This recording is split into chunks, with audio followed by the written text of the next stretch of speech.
Subscribe करें और bell दबाएं ताकि कोई खबर रह न जाए। स्मगलिंग के खिलाफ बड़ा क्रैकडाउन होने जा रहा है, उसका ऐलान कर दिया गया है और इसमें FIA है, IB है, ISI भी है और 48 घंटों के अंदर इमरान खान साहब ने कहा है कि इसकी रिपोर्ट भी पेश की जाए, मीडियम टर्म लॉन्ग टर्म बताया जाए कि क्या इक़दाम लिए जाएंगे। किसी से ढकी चुकी बात नहीं है कि मुल्क से स्मगलिंग होती है, बाहर भी होती है, स्मगलिंग की चीज़ें पाकिस्तान में भी आती ही हैं, ये सबको पता है। हम रिपोर्ट करते हैं लेकिन कोई रोकने वाला नहीं था। अब ISI को शामिल कर लिया गया है। यह भी कहा गया है कि जितना हो सके तेल और गैस की कीमतों को नीचे लाने के लिए कुछ किया जाए। अब बाबर साहब, आज यूटिलिटी स्टोर की तरफ से कहा गया है कि तकरीबन 30 रुपए तक दालें और घी कम कीमत में मिल रहा है, लोगों की लाइनें वहाँ पर लगी हुई हैं। तो ये वाकई आपको लगता है कि 10 दिन के अंदर गैर कानूनी स्टॉक मार्केट में लाना है, इमरान खान साहब ने कह दिया है, तो ये तो लग रहा है कि ही सीरियस, इस दफ़ा तो शायद वाकई लोग पकड़े जाएंगे। लेकिन उसामा साहब, ये सारा कुछ तो होता है कि बेहतरीन गवर्नेंस और एडमिनिस्ट्रेशन के साथ जब आपकी गवर्नमेंट, आपके मिनिस्टर्स, आपकी ब्यूरोक्रेसी सारी सेम पेज पर हो और सारे कुछ करना चाह रहे हो, प्राइम मिनिस्टर की अपनी कैबिनेट पर, टोटल एडमिनिस्ट्रेशन पर ग्रिप हो, तो फिर तो ये चीज़ें पॉसिबल हो जाती हैं। पहले भी ये कहा गया कि जनाब रेवेन्यू कलेक्शन होगी, खरल साहब बहुत ज़्यादा पुरुमीद हो गए कि जनाब अरबों रुपया आ रहा है और देखेंगे रेवेन्यू कलेक्शन किस तरह से होगी, क्या होगा। हम भी यहाँ पे बड़े पुरजोश हो गए।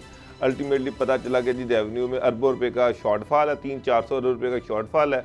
और वो जो FBR के चेयरमैन थे, वो जो बहुत बड़े नारे लगा कर आए थे, वो मुल्क से दौड़ गए, गायब हो गए। सर, वो जो बजट में किया था उसमें शॉर्टफॉल यकीनन था, 100% आपकी बात सही है, लेकिन 17% पिछले साल की निस्बत बड़ा है, इजाफा भी हुआ है। आपने सोचा था कि 550 अरब हम इकट्ठा कर लेंगे, पिछली बार 38 अरब हुआ, तो अब 5,500 अरब रुपए आप कहाँ से इकट्ठा करना था, उसमें शॉर्टफॉल बिल्कुल सही है कि बहुत ज्यादा हुआ।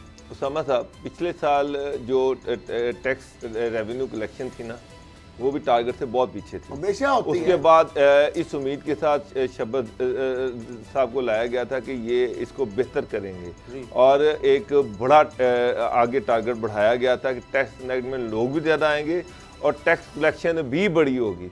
पिछले साल तो बहुत बड़ी फेलियर थी टैक्स कलेक्शन की। अगर आप उसके साथ कंपैरिजन करके कह रहे हैं कि 17% इजाफा था, तो वो तो कुछ भी नहीं है। फेलियर के बाद टारगेट को ऊपर ले जाएंगे, यार्ड स्टिक। डॉक्टर साहब ये भी देखें सर, प्राइवेट जो क्लिनिक्स चला रहे हैं, बड़े बड़े हॉस्पिटल्स में जाके उनको नोटिस चले गए हैं FBR की तरफ से कि बात है, लूट मचाई डॉक्टर्स ने जी, कोई टैक्स नहीं देते। 5,000 फीस, 2,000 फीस। डिजाइनर्स का आज मैं पढ़ रहा था, 10-10 लाख का जोड़ा बनाते हैं शादी का और 1 रुपया टैक्स नहीं दे रहे, उनको भी नोटिस जा रहे हैं, उनके भी नाम सामने आ गए हैं। तो कुछ ना कुछ है। अगर साहब आपकी बात सही है, वो गैर मौजूदा भाईजान आप किस जगह से 10 लाख से ज्यादा कह रहे हैं। मैंने तो पढ़ा है सर, मैंने तो आज तक ना जोड़ा तो मैं लाख 2-2 लाख का जोड़ा बना रहे हैं। वो आजकल रूसी जो मलसूसात है 10-10 लाख का मैंने पढ़ा है। बनता है, वो भी बनता है, वो बिल्कुल बनता है।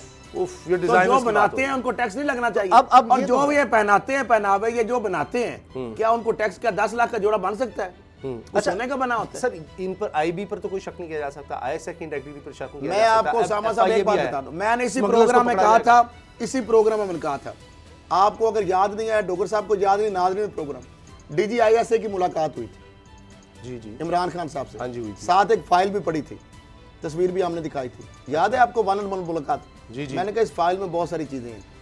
फिर आपको मैंने ये भी बताया था डॉक्टर साहब, उस वक्त भी आपने कहा था कि इमरान खान साहब, आप भी कहते रहे, आपको भी पता है कि इदारों को जो ISI को या IB को टास्क क्यों दिया गया। IB ISI ने बंदे नहीं पकड़ने, ये बात समझे भी, क्योंकि प्रोसिक्यूशन इन्वेस्टिगेशन उन्होंने नहीं करनी।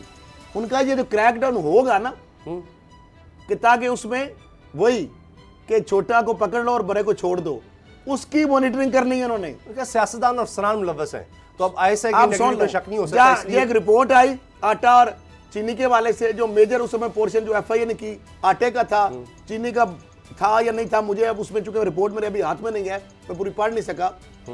उसके अंदर जहांगीर का नाम नहीं था। मैंने उसी दिन कहा कि मैं चले, मैं तो या डॉक्टर साहब या आप तो कहते ही हैं, इमरान खान साहब ने उस रिपोर्ट से इत्तेफाक नहीं किया, उनका उसको मुस्तरद कर दिया था। ऐसे ही है जी। अब क्या वजह कि अगर जहांगीर का नाम नहीं, इस वजह से मुस्तरद की है, मैं ये नहीं कहता, कोई वजह होगी ना। उसके बाद ये जो IB और ISI को मैं क्रेडिट देता हूं, रातों लगा के, कई दिन, कई रात इन्होंने उन लोगों तक पहुंचे हैं। लेकिन उसमें एक और मैं आपको डॉक्टर साहब एक बड़ी खबर दूं, ये जो डाटा दिया गया ना, माशाल्लाह, हमारे वो जो नाइली और इनकम्पिटेंसी और गवर्नमेंट इमरान का कुछ नहीं है, यानी एक लिस्टें जो दी गई है ना, मैं इससे ज्यादा नहीं खोल के बात कर सकता। उसमें बंदे किसी का नाम और है, उसका एड्रेस और है, उसका नंबर और है, बंदा उसके आगे एग्जिस्ट और करता है।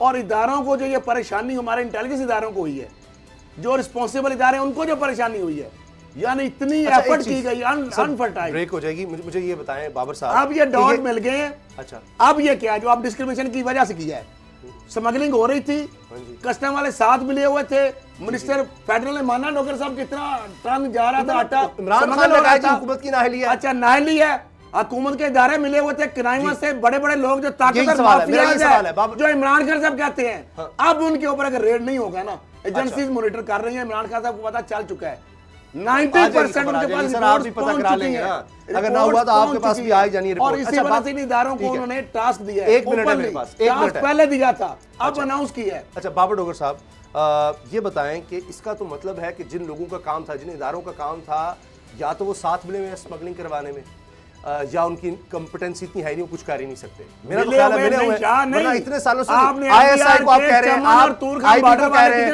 आप एफआईए को कह रहे हैं, प्राइस कंट्रोल कमेटियां हो, जो कस्टम्स के लोग बैठे हुए हैं, जो एफबीआर के लोग बैठे हुए हैं, मिले हुए थे, मुअत्तल किया, ट्रांसफर किया, चमन पे उनको तो फारिग करें। 6 महीने से आपने नेशनल प्राइस मॉनिटरिंग कमेटी का इजलास नहीं बुलाया। इन इदारों के साथ हमें पंजाब पुलिस को छोटा सा में रह गया।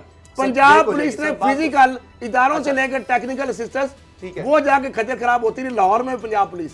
ये इसी ऑपरेशन के बाद जो टास्क जिस सूबे में चीनी वाफर मिकदार में हो, गंदम वाफर मिकदार में हो, फिर उसके बावजूद बहरान पैदा हो जाए, चीनी की कीमतें बढ़ जाएं, गंदम की कीमतें बढ़ जाएं, और अभी तक जनाब एफआईए को टास्क दे दिया गया है, कभी जनाब उस दूसरे को टास्क दे दिया गया है, फलानी रिपोर्ट तय हो रही है, फलानी रिपोर्ट तैयार हो रही है, और 1-1.5 महीना गुजरने के बावजूद अभी तक ये नहीं पता चला कि चीनी और गंदम का बहरान कैसे पैदा हुआ। और खान साहब कह रहे हैं कि जनाब जो बंदे जिनके नाम सामने आ रहे थे कि जिम्मेदार हैं, खान साहब ने तो बड़े आराम से कह दिया कि जी ये तो इसमें इनका तो नाम है ही नहीं है, ये इसमें जिम्मेदार ही नहीं है। और भाईजान फिर आसमान से फरिश्ते उतरे थे, वो चीनी को लेके यहाँ से भाग गए हैं। क्या वहाँ से कोई गंदम को लेके कौन भाग गया है? गंदम महकमा खुराक क्या कर रहा था, चीफ मिनिस्टर क्या कर रहा था, सारी एडमिनिस्ट्रेशन क्या कर रही थी, कौन ऐसा इन्फ्लुएंशियल बंदा था जिसके सामने सारे लोग बेबस हो गए? ये सवालात हैं, इनके जवाब कौम को चाहिए। ब्रेक का वक्त हो गया है। सब्सक्राइब करें और बेल दबाएं ताकि कोई खबर रह न जाए।